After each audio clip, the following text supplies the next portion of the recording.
Hi, I'm Dr. Janine Abrams McLean, a Kesub Democracy Fellow from the United States. Last year, my friends and fellow democracy entrepreneurs, Aria Carolina from Brazil, Tessa Dooms from South Africa, and I, asked ourselves a question. What does it take for women who lead in civil society to even consider running for elected office? We didn't ask this question to endorse anyone or to promote campaigns. We wanted to understand the challenges, the opportunities, and the real work associated with crossing the threshold from civil society leadership to public office. As we continued discussing this topic over the year, we began to notice some themes. So we created this Kesub Democracy Fellow Storytelling Project to acknowledge the barriers, illuminate the possibilities, and help civil society leaders imagine themselves not just pushing for change, but shaping it from within. Whether you're seriously considering leaving a civil society leadership role, or if you're someone like me who wants to champion those women who make the leap, we invite you to listen to the insights that speak to the structural and political realities faced when women consider stepping into public office, as well as how their backgrounds in civil society can help create real and impactful change across the globe. As an activist for the last 20 years or so in South Africa, I've moved into various different spaces of activism. I started off as an academic and, trying to shape discourse. I've gone into the policy advocacy space at some point and was trying to shape policy advocacy and thinking if we can just influence the right kind of policies. And in the last 5 or 6 years, I've gone into the activism on the street and the picketing and the marches and leading. And so I've seen activism in all of its forms.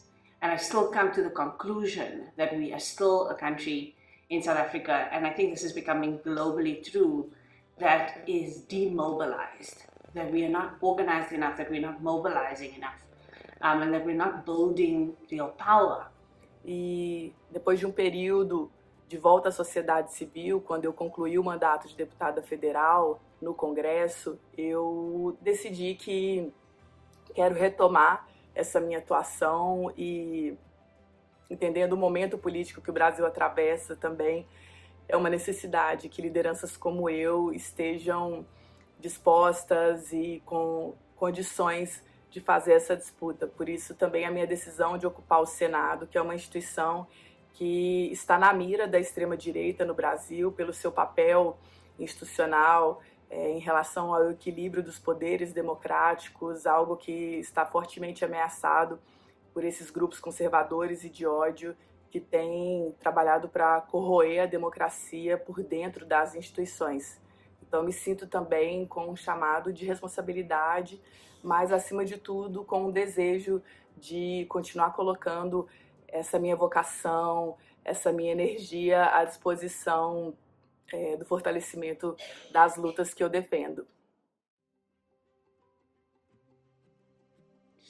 The realization that I feel less powerful in rooms of my peers who have a level of access and who have a level of knowledge and power to do something, that I feel more hopeless and less powerful and less driven for change in those rooms than I do when I'm in rooms of communities that are on the margins.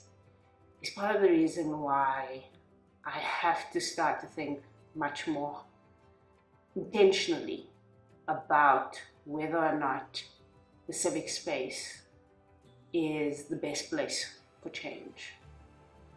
But I think the dilemma really is civic power of resistance enough? Minha experiência na sociedade civil me trouxe condições e ferramentas que me deixam mais preparada para assumir responsabilidades na política institucional, né? Desde a minha primeira entrada como vereadora, eu já tinha um histórico de construção coletiva, de planejamento, de liderança de times, de pessoas que me favoreceu muito na experiência do legislativo. E agora, depois de liderar uma organização de grande porte no Brasil, eu me sinto ainda mais fortalecida para liderar o desenvolvimento de estratégias, a construção de coalizões e espaços de colaboração da sociedade civil para incidência e advocacy sobre o poder legislativo, também o acúmulo em agendas temáticas de justiça climática, racial e de gênero, aprendizados específicos em comunicação estratégica e táticas de mobilização social que são importantíssimas para o engajamento da população. And so, for me, the next 5 to 10 years is about delivering democracy to a generation of young people who have been lied to about the promise of democracy. The 30-year-olds who've only known democracy in this country as the on-paper resolution, the thing that guides us, but are still sitting in 60% youth unemployment. They are owed the thing that this country promised them. They are owed it while they are still young. And I want to deliver on that and contribute to delivering on that in this lifetime, in their youth still. But also that we're going to have to fix this democracy. The thing is broken. It is fundamentally broken, and it's not just broken here, it's broken globally.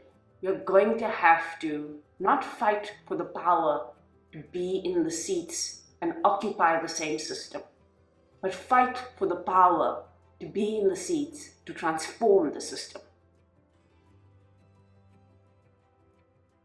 Eu sou mãe solo de um menino de 5 anos, então estar presente com ele, cuidar também das necessidades dele, é algo que organiza muito o meu cotidiano. Da mesma forma, eu tenho responsabilidades familiares, né, de cuidado com a minha mãe idosa, de dar suporte para ela.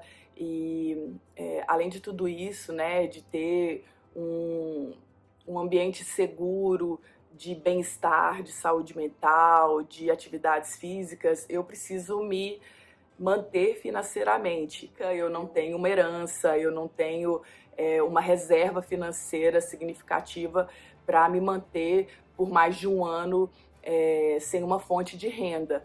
Então, um grande desafio e que muitas mulheres negras enfrentam é de ter condições materiais, emocionais, psicológicas para desempenharem os seus potenciais, né, os seus talentos e darem a sua contribuição política.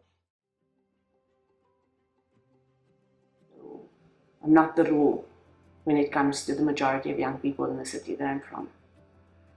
I'm not the rule, I'm the exception. But if that community can raise me, surely it could raise everyone else. And surely there's a way to create pathways to raise more people like me from the communities that people like me are from. And leading in communities is what makes politics. Eu me inspiro muito em mulheres que ocupam a política, né? E o que mais me encanta nessas mulheres de luta, mulheres que têm histórias, né, de muita superação, de muito compromisso, que elas trazem a vida por inteiro, né? Eu gosto de pensar também na humanidade das mulheres que ocupam os espaços de poder, trazendo as dimensões de saúde mental, de cuidados, a preocupação com a divisão sexual do trabalho, como que isso produz injustiças e restringe as oportunidades das mulheres, né, de viverem os seus potenciais. Então, quando nós mulheres tematizamos essas nossas histórias e experiências no ambiente público, a gente também está trazendo outras mulheres para que elas sejam mais fortalecidas, a gente problematiza essa estrutura desigual da sociedade e a gente diz que é possível, sim, ser mãe, ser mulher, ser trabalhadora e ter um papel público de relevância.